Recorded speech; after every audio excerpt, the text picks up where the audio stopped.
নমস্কার শ্রোতা বন্ধুরা, আমি senior consultant ortho surgeon doctor Nirmal Deb. High tibial osteotomy করলে কি কি সুবিধা হয়? হাই টিবিল অস্টিওটমি মানে হচ্ছে হাড্ডিটাকে এখানে কেটে, মডেলের মধ্যে আমি দেখাচ্ছি আপনাদেরকে, হাড্ডিটা কেটে রিঅ্যালাইনমেন্ট করা। তো আমরা বেসিক্যালি যেটা করছি, ওয়েট ট্রান্সমিশনটা এই দিক থেকে ডিজিজ কম্পার্টমেন্ট থেকে নিয়ে নর্মাল কম্পার্টমেন্টে চলে আসে। কি হলো, হাঁটুর ভিতরে আমরা কোনো কাজ করছি না, তা আপনার ন্যাচারাল নি জয়েন্টে রয়ে গেল। তা আপনি এটা দিয়ে আপনি মাটিতে বসতে পারবেন, আপনি ইম্প্যাক্ট অ্যাক্টিভিটি করতে, যেমন যারা ডান্সার আছে, প্রফেশনাল ডান্সার বিশেষ করে, তারা নিজেদের লাইফস্টাইলগুলো নর্মালি ক্যারি আউট করতে পারবে।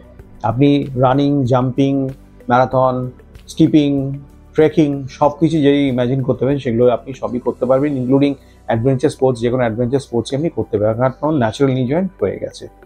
এগুলো in brief advantage of high tibial osteotomy over total knee replacement, যেখানে আপনি ইম্প্যাক্ট অ্যাক্টিভিটি বা ইম্প্যাক্ট এক্সারসাইজ আপনি করতে পারবেন না। থ্যাংক ইউ ভেরি মাচ আজকে এই ব্রিফ মেসেজটা শোনার জন্য।